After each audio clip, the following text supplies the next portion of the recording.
Here are 10 ways you can tell if your cortisol levels are off and you may have adrenal fatigue. Probably the most important place to start with this video is that he states adrenal fatigue means that you have too much cortisol.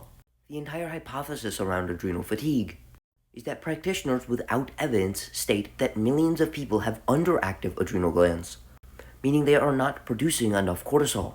The confusion between adrenal fatigue and too much cortisol might explain this list of very odd symptoms, some of which being symptoms of excess cortisol and others being symptoms of insufficient cortisol.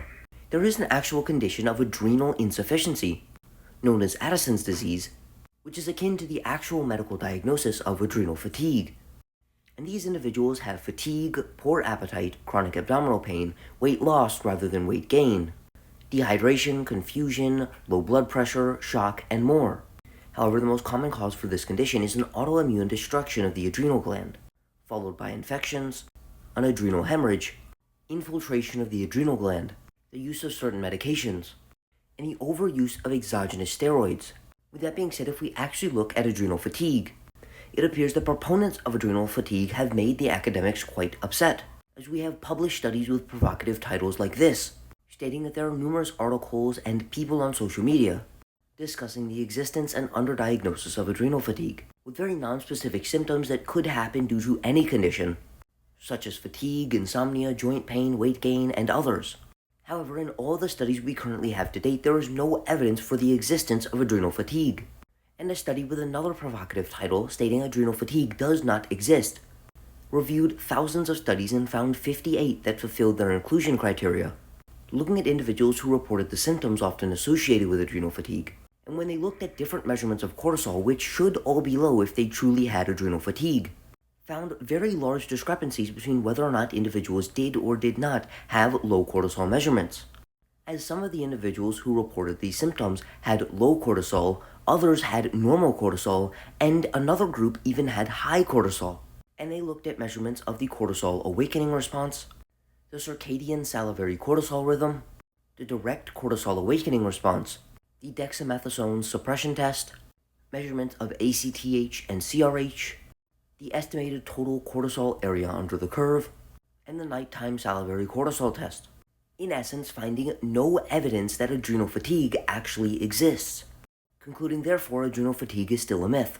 And if you do indeed have one or more of these symptoms, there may be an underlying issue, but the answer almost certainly is not adrenal fatigue, which might explain why many of the commenters noted that these are symptoms of their ADHD, or the symptoms of ADHD and having a stressful job. The two caveats I will make is that Addison's disease is a real thing that causes a multitude of symptoms such as fatigue, poor appetite, chronic abdominal pain, weight loss, dehydration, confusion, low blood pressure, and shock.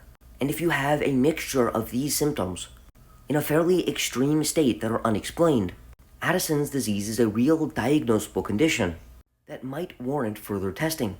And the last caveat is we do have evidence that overtraining and excessive exercise can induce a state of what's called adrenal insufficiency, which induces symptoms very similar to Addison's disease. But rather than being caused by an autoimmune disease or medication use, it's caused by chronic overtraining.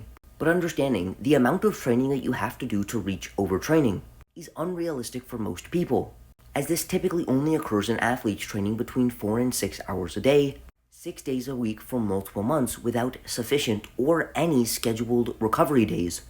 And unless you are an extremely high-level athlete training for multiple hours every single day, you almost certainly will not accidentally induce overtraining syndrome. And to experimentally induce overtraining, you would have to take an already fairly high training volume and increase it by 6-fold to induce overtraining.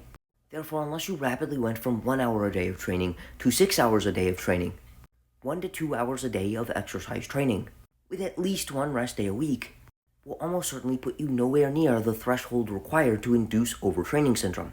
But it's still an important caveat for any athlete that might be watching. With that being said, I will use this title to essentially say that we have no evidence of adrenal fatigue, and these symptoms are very non-specific and occur in a multitude of people, and can be caused by hundreds of other things that are not adrenal fatigue. And finally, if an individual states that adrenal fatigue means that you have too much cortisol, they are either confusing their terms, do not understand what the word fatigue means, or are trying to use two buzz terms that do not have any correlation to try and sell you something.